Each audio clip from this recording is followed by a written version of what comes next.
It's no secret that if you're going to be successful in real estate investing, you have to be able to fund your deals. Whether you're doing the Burr method or whether you're fixing and flipping properties for a profit, you got to be able to get to the closing table with money, and you got to have money to rehab the property. And so I personally use Backflip Capital when I need money to get to the closing table and to rehab my properties. I'm in the middle of a flip right now, and I partner with Backflip. It has been the smoothest process of all time. I literally went on their app, applied for the loan. You get pre-approved in less than 48 hours. You can lock in funding in just a few seconds with the touch of a button. Funding takes less than 2 weeks. Hello, that gives you an advantage when you're making offers on properties. And I can't say enough about partnering with Backflip Capital. They're great folks with a fantastic product that everybody listening to this should check out for the next time you go to do a Burr deal or fix and flip property. So here's what I want you to do. Go down to the show notes of this show. I've put a link for Backflip Capital in those notes. All you have to do is click the link so that you can download their app and get your next deal funded with Backflip. All right, I'm here with Amy Mahjoory. Amy, what's up? How's it going? Great to be here with you today. I know, I'm so excited. We were talking earlier, you're in the great state of Texas, down in Austin, living it up. Yes, great people. Love the Southern hospitality. Yes, you can't beat it. You can't. And there's, I mean, from what I hear, there's a lot of great food there too. I'm a big food guy, and unfortunately, where I live in the middle of nowhere, we don't have a ton of great options. So it's kind of just Chick-fil-A over and over again. But it works. But I've heard Austin, y'all got everything you need there. We do amazing barbecue, but I'm also a creature of habit. I go to the same place every single time. Well. I could crush Chick-fil-A every day. So, but yes, it's a great place to live, great place to raise a family. That's really cool. I'm like you. I have my same spots, literally me, my dad, my brother, some friends every Thursday. Like clockwork, we go to the same barbecue joint, and it's awful for you. Like, I work out all the time, but I still have a belly, and I'm always asking my wife, I'm like, how do I still have a belly? And she's like, because you're still eating the same food. And I'm like, oh, yeah, I'm not changing the diet anytime soon. So we're just going to deal with it. Thick boys for life over here. So we're rolling with it. I'm excited to talk to you today. You're a master at a lot of things, but obviously have done a fantastic job of raising private money and teaching people how to do that. So we're going to dive deep into that. You've done all types of deals, hundreds of deals since 2013. You were in the corporate world, made your way out, had an HTV, 4-part series where they filmed it. So you've done so much stuff. You're speaking on stages. You're absolutely crushing it. So again, I am so honored to have you on today. And I think it'd be good to just start and tell people about yourself. Maybe, talk about, your origin story, and then digging into how you said, okay, I'm out of the corporate world now. I'm diving all into real estate. Sure. My background's very traditional, just like many people out there. I was raised to go to school and get good grades. I come from a non-conservative Middle Eastern background. My parents moved to the U.S. like in the late 70s from Iran, but culturally, they hold education at a very high standard. I'm the only one in my family with just an MBA. So everyone else is a doctor, a lawyer, or they have their PhD. So I share that with you because over 10 years ago, about 10 years ago, when I decided to shift gears and leave my secure and stable job at Dell Computers in Austin, Texas, Dell was very good to me, but it was scary for many of my family members, specifically my dad. I talk about this in my book. Like, my dad did not support me.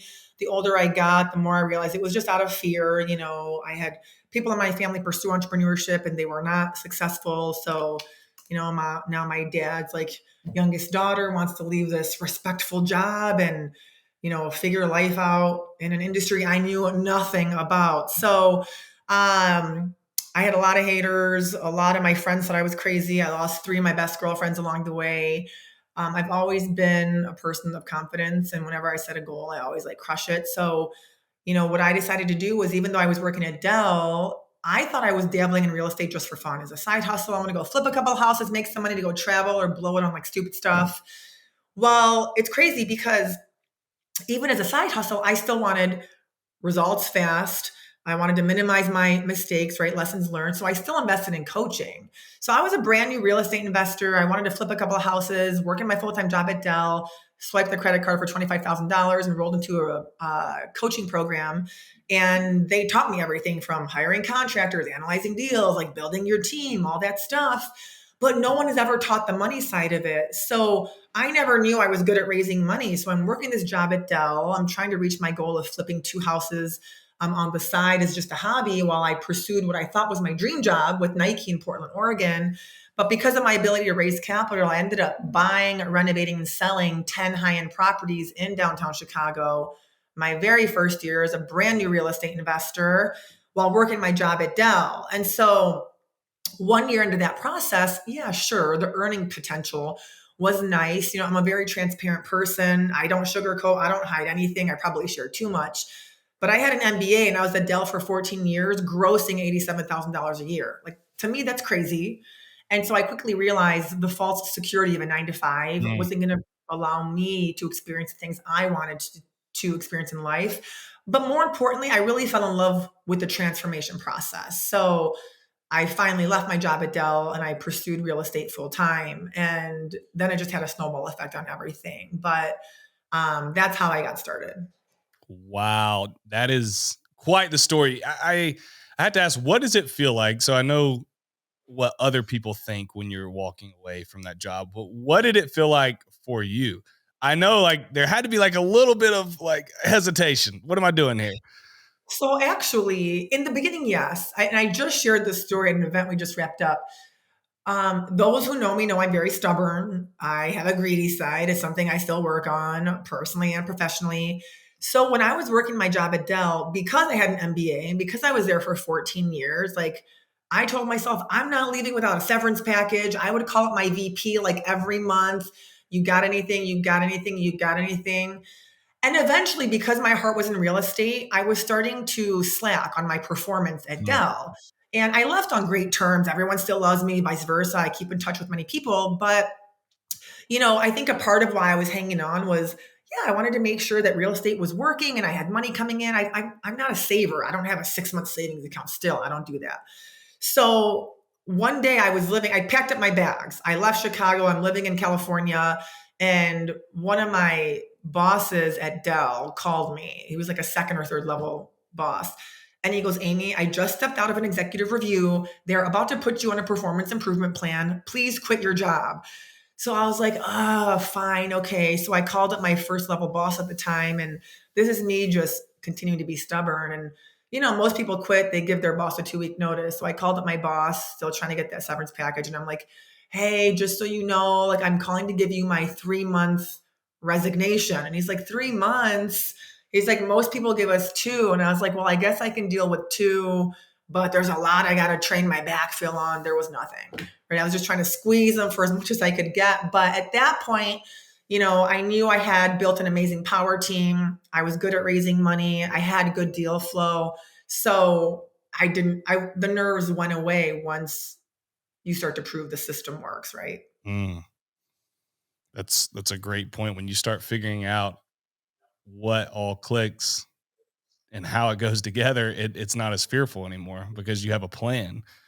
And when you get a plan, you are pretty dangerous as long as you'll put it into place. If you can think back to when you were still working at Dell, there's so many different places you could have gone. You talked about a dream job in Nike. Where did the starts of real estate come into play for you? How did you know that was the way you wanted to go?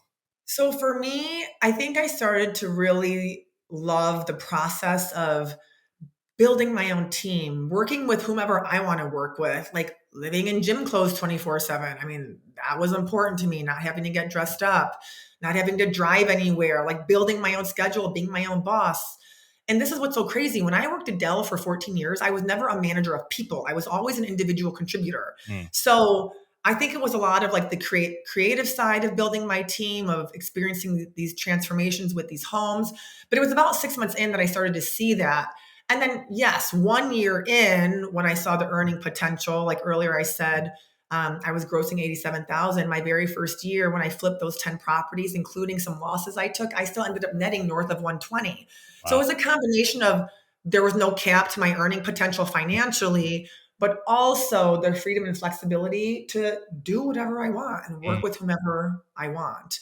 And then it was 6 months in that I started to wonder, is there a career change here for me? Wow. That's the truth of real estate.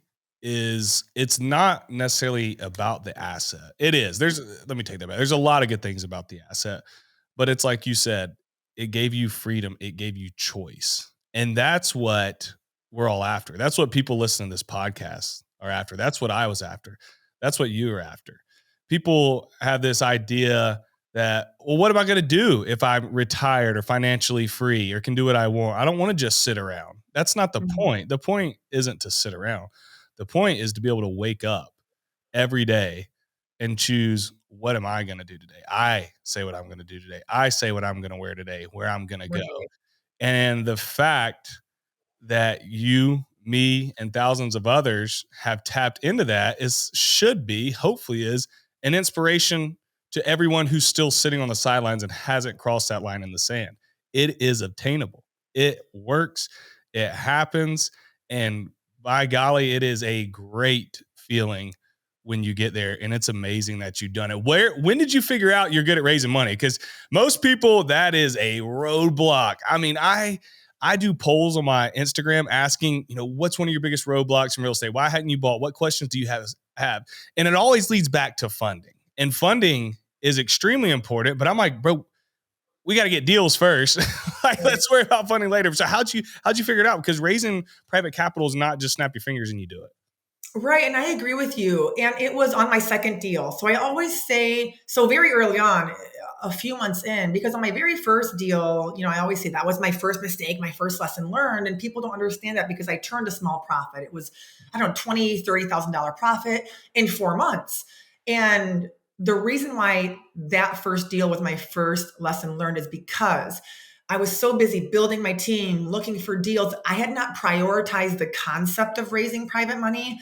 So on that very first deal, I put a hard money lender in first lien position. And then the difference, the gap funding, right? Because hard money doesn't give you 100%. I came to the closing table out of pocket. So I don't remember the exact number, $40,000 to $50,000. I had it, I put it into my own deal. Well, a few weeks into the renovation, my acquisitions manager, which is just a fancy name, you guys, for realtor, my realtor brought me two rental properties. They were turnkey rentals. Each of them were cash flowing net $300. But I didn't have the down payment to buy those two properties because I put my own money into my deal. And so for me, I looked at that, and that was just an example of one missed opportunity. Now, look, is $600 a month going to retire us? No. But it's one example of one missed opportunity. So whenever you have money of your own, you want to use it to diversify. You want to buy rental properties and or lend it out to other credible real estate investors. So once I saw that opportunity pass me by, I was like, forget it. I hustled, reprioritized my business. And on my very next deal in 21 days, I was able to raise $390,000. And then from then on out, I realized, oh, this is actually easier than I thought. So I started to document the process, systematize everything. And it just had a snowball effect from then on out. Good for you. Good for you. I love the point you made. You miss out on opportunities if you use up all your capital. I remember the first two deals I did. It was kind of like you. It was between two deals I spent over 50,000. That was all I had. Done. And I was happy. I'm like, man, I just bought two rentals. My first two, this is amazing. But the problem is when you get bit by the bug, you can't get away. Right. As soon as you get that first property, it's like you're fiending. Where's the next one? Where's the next one? And I ran into the same problem. I'm like, I can't buy any more real estate. I have got to come up with an alternative.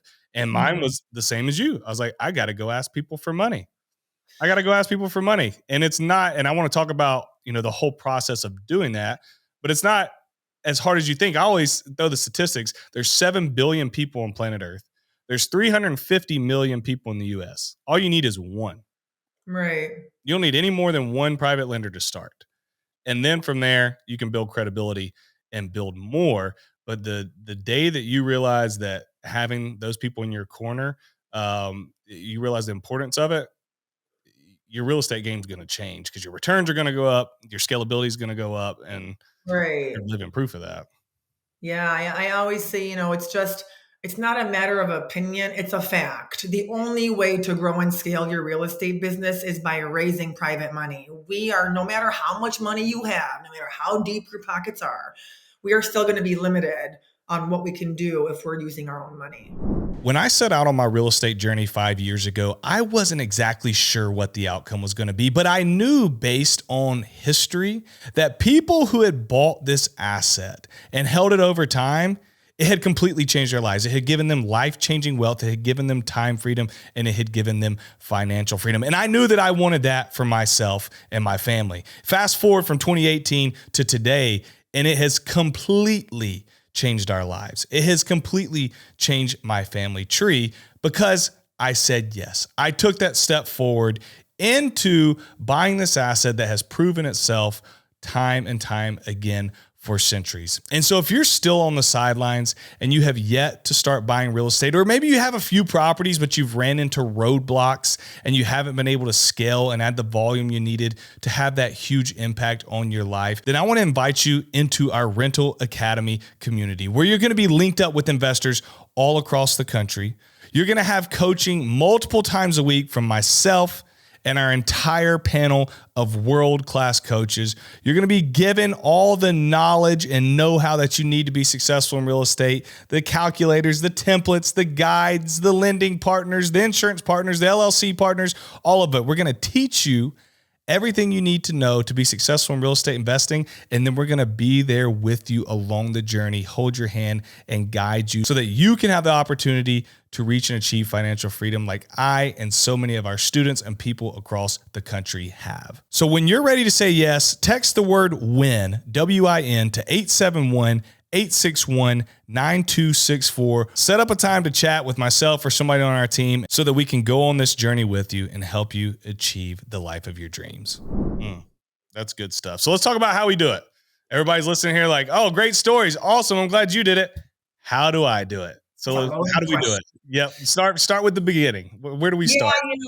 I think one of the things, it starts number one with mindset, so like inside of my coaching program, I have 10 modules that takes you through the process, but module one is all about mindset. If you don't genuinely believe that you're providing others with an amazing opportunity to invest with you, if you think they're doing you a favor by lending you money, or you feel bad asking this person for money, it's not going to work. So you have to understand, why are you raising money? What's in it for you? What's in it for them? You have to be able to answer the hard questions. You have to have a buying criteria. You have to know your target market before you get out there and even start planting seeds. And the way you start planting seeds is with my 4-second power pitch. But that's step one to building rapport and trust without having to depend on your friends and family members. 99, if not 100% of real estate educators out there will tell you, raising money is easy. Just go ask your friends and family members. What if you don't want to? What if they're not supportive? What if they think you're crazy? What if they're not in a position to invest? So I show you how to build rapport and trust with your mailman, like literally anyone you encounter the minute you leave your house is a prospective private money lender. So what do we say, and how in the world do we get our hands on the money? I love that. I love that. I love how you started with mindset. I feel like my mindset, at least when I first started, and you may not have struggled with this, was I felt like a beggar. You kind of mentioned that. Like, oh, please give me money. That's not how this goes. This is a two-way street. And the moment you realize that you're doing a business transaction, there are people who are looking to lend to you. You have to change that mindset. Right. Like I always, as I'm sharing best practices or lessons learned, I always say, the number one reason why everyone in this country is not, even outside of this country, is not acting as a private money lender, assuming they're in a position to do so, it's because they're simply not educated on the process. So it's our job as the business owner and as the entrepreneur to get out there and educate them. That's it. As we educate them, they're going to understand this option makes sense. Not putting your money in the bank, not putting your money in the stock market, not putting your money into, mutual funds. It's real estate is an amazing vehicle to building your passive income and ultimately obtaining financial freedom. That's spot on. That is spot on. And educating those folks means we have to start by having the education so that we can clearly articulate it. I was talking with Chad Carson. I don't know if you know him, Coach Carson. And he's been in real estate for for a long time. And he said what he was doing early on was educating these people on how to move money from retirement accounts like 401ks into self-directed so then that they could lend to him off of that, like Yeah. educating them how to do that. But if he wouldn't know that, how's he supposed to help people? And he's missing out on a whole segment of the market. So, knowing the game just gives you. It's like anything. When you're in sales, you got to know the competitor's product better than your own if you're going to Right. win. So where By do you? the way, we are all in a sales role, whether you Oh, like it or not. We are in a sales role, and it's so funny that you just shared this story because I just hung up on a coaching call, and we talked about leveraging self-directed retirement accounts. So my husband and I, we work with Matt Sorensen from Directed IRA. I've been with him for like over 10 years, and he just spoke at our event, and that was a strategy that in 2017, all I did was target people with money in their retirement accounts. mm, Right. And so like I'd help them get it set up with a passive custodian and then leverage it from there. So there's so many ways that people can lend to us. We just have to educate them on what those ways are. I love it. How do you find these people? What's worked for you? I know there's a million different ways, but what's been a So good? step one for the rest of your life. I don't care if you're experienced or not, if you've raised millions of dollars or not, it's my 4 second power pitch. My 4 second power pitch, it's 13 words. I show people how to earn double digit returns backed by real estate. So the minute you leave your house, the next time you see somebody new or you run into somebody old and you're catching up and they're like, hey, how you been? What do you do for a living? I don't talk about, oh, I hate my job at Dell. I'm trying to figure out real estate. Like I hired these coaches to teach me the right and the wrong way. No, with confidence, it's so nice to meet you. I show people how to earn double digit returns backed by real estate. What do? You just put it back on them because naturally, what are they going to ask you? Mm, what is Right, right, that? Tell me right. more. More. So that's how you plant seeds and start the conversation. After that, it's taking them through your credibility pieces, private money presentations, getting them on a Zoom session. Um, so there's a lot that comes afterwards. But step one for the rest of your life is my 4 second power, but you can download it for free from my Instagram. So I um, love that. Yeah, we go like to, download that. That'll be helpful. And one of the things I teach our students is tell everybody you invest in real estate. Tell mhm. everybody.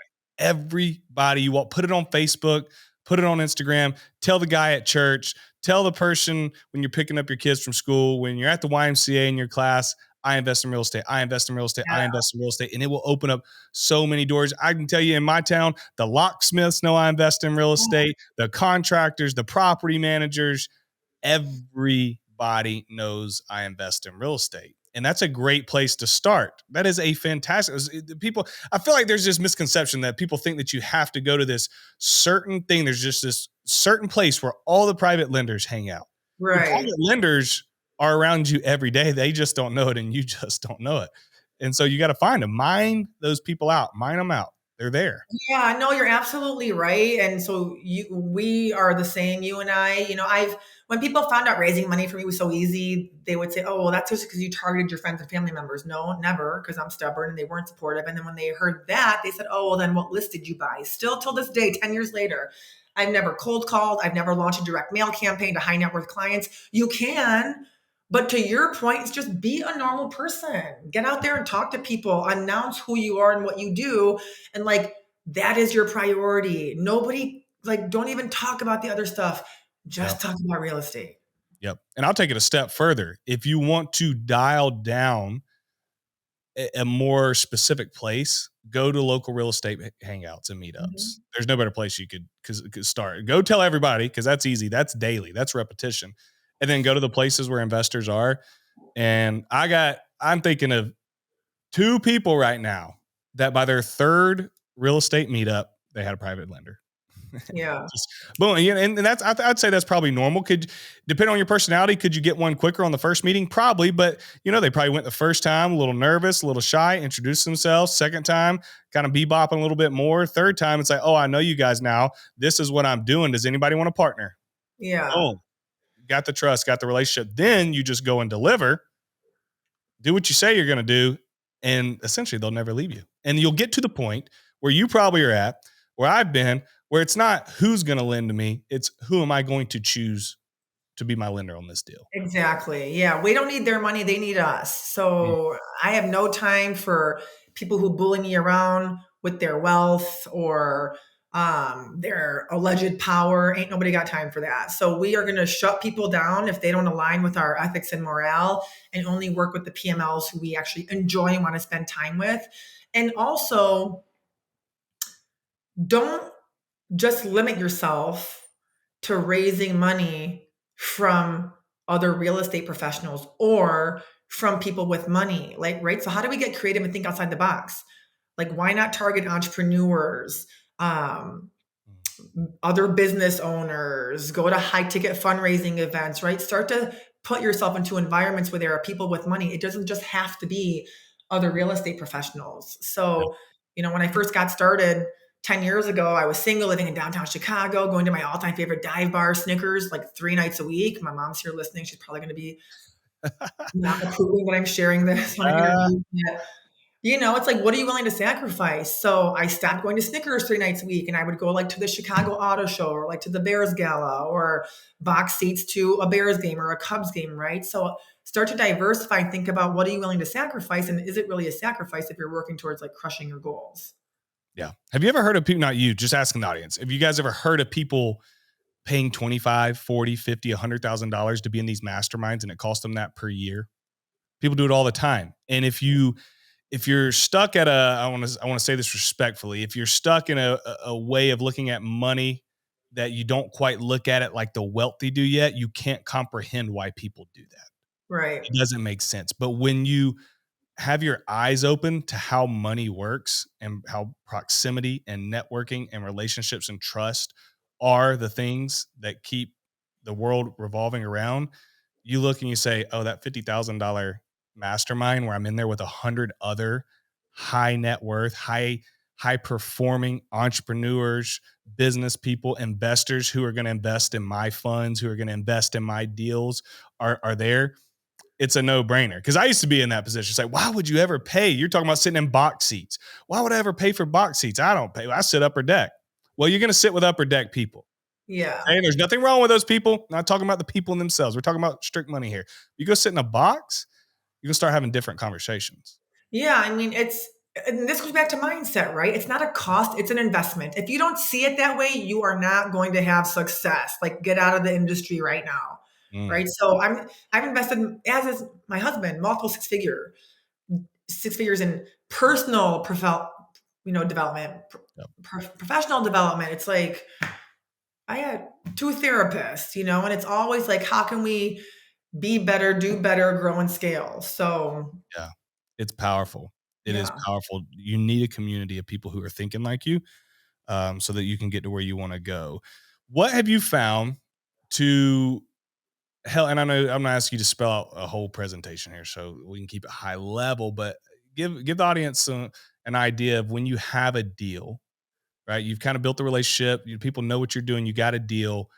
How do you present that to a potential lender to be most effective? So what you want to do is, you do not want to wait until you have a deal. We want to be looking for deals and looking for money at the same time. It doesn't matter if you have experience or not. Your experience doesn't matter. Your team of experts is what matters. So what you're doing is, I have, for example, 20 different credibility pieces that I use to build rapport and trust with these strangers who I'm telling you to go establish a relationship with. So you drop the 4-second power pitch. That's step 1 for the rest of your life. Step 2 for the rest of your life is my general private money presentation. Create your own presentation if you want. We're not going into deal flow. We're not talking about numbers. It's just, who are you and what do you do? What's in it for you? What's in it for me? And now what? You want to know more? Okay, cool. If not, no big deal. So then it's the list of frequently asked questions. And then maybe the third touch point is, here's my deal analyzer. Here's how I calculate everything. Here's why I've selected that target market. You're not asking for anything. You're never asking for anything, but it's not until at least the 3rd or 4th meeting that you start number crunching and showing them what these opportunities look like. And then you're going to raise money before you even need it. And so what you're going to do is, you're going to put them into your follow-up system. This is not just a CRM. This isn't like an email automation. You're not going to text your private money lenders. These are very delicate relationships. We handle them very differently. So if you don't have a current deal, then you just say, okay, cool. As you know, I'm always putting in offers. So what investment amount are you comfortable with? Because I want to make sure I come to you with the right opportunity. Is it 50,000? Is it 100,000? Is it 200,000? Let me know. And as these opportunities present themselves, I'll make sure I prioritize your phone call. But then there are other things you do to take care of them, like through your follow-up system, right? Phone calls, newsletters, things like that, so that they don't forget about you. I love that because there's so many different ways you can structure, which leads me into the next point I want to talk with you. Structure deals with private money. It's not just a, hey, I need money for this entire deal. Can you fund the entire thing? Sometimes I've had plenty of deals where that happens. You may partner with a private money lender and a hard money lender, private and a bank. So there's tons of different ways that you can do that. So talk through that structure wise, like how I know there's probably a lot of different ways you've done things, but some good ways to get started setting up deals with these private lenders. Yeah, I mean, that's a loaded question. There are 1,000 ways you guys can do this. So here's how I started. Here's how I still run my business. When I first started raising money, I was always raising money in a debt position. I never gave up equity. Earlier, I told you I'm greedy. That's why. When you know how to raise money the right way from the right people, you don't have to give up equity. So still till this day, 10 years later, I offer investors a 12% annualized return. Now, you can raise money and offer them equity if you would like. And it also depends on your investment strategy. So for like a flipper or a new build investor, a 12% annualized return makes sense. If you're somebody who's out there buying turnkey rental properties and you're forcing zero appreciation, 12% is not going to work. Yep. It's going to be more along a 6% annualized return with monthly only interest payments. So there are so many ways you can structure it. I don't work with banks. Banks will not allow you to record a second lien behind them, especially nowadays. So if you can find, on the rare occasion, especially nowadays, you can find a hard money lender that will allow you to record a second, the majority don't anymore, then it's going to have to be an unsecured loan. So you can do hard money, private money. I recommend just private money because with private money, you can get 100% funding plus all of your carrying costs with multiple lien positions. And nobody cares about your W-2 income. Nobody cares about your experience. They care about you and the deal. This is gold. I mean, this is gold. I appreciate you walking through that with everybody. And I'm the same way. I have the same thought process. Just first time we've ever talked. So it's not like we schemed on this, but I have Right. not given up equity to any of my private lenders. Just hadn't. I take it back. I lied. First deal I ever did, 2016, was a flip. It was a 50-50 split. But since then it's all just been, debt. And I love that because I get all the profit, all the benefit. And a lot of times I'm burying property. There's so many different ways. We get in the weeds, talk for hours Right. about how we're doing. About most of them are bridge loans. I'm holding them out 4 to 6 months, paying them back after I refinance a rental or after I flip. But I love your strategy there. Hold on to that equity where you can. If the only opportunity you have to get in a deal is with equity, hey, weigh your options. I'm not saying don't do it. Right? Sure. If you want to make money, make money. But as you progress, I think that's a very, very wise move to do that. Amy, thank you so much for being on today. I learned some stuff today, and I know our audience said this was amazing. People have so many questions about private lending, and I know this is only scratching the surface. We can only go so deep in the short amount of time we have. So if folks want to get a hold of you, where can they find you at? Yeah, the best place is Instagram. I don't outsource anything. It's a direct line to me. Send me a DM. Don't be weird. I will respond to your DMs. I'm always putting out free content, free videos, free scripts. So connect with me on Instagram at Amy Mahjoory, and I will respond to you as soon as I can. Yeah. And if you're listening to this, take a screenshot of you listening to it, post it on your story on Instagram, tag me at Finance Cowboy, tag Amy at Amy Mahjoory. We would both love to tell you thank you personally for taking time out of your day to listen to this episode. And again, Amy, this was fantastic. Thank you so much for joining us. Thank you. Really appreciate your time.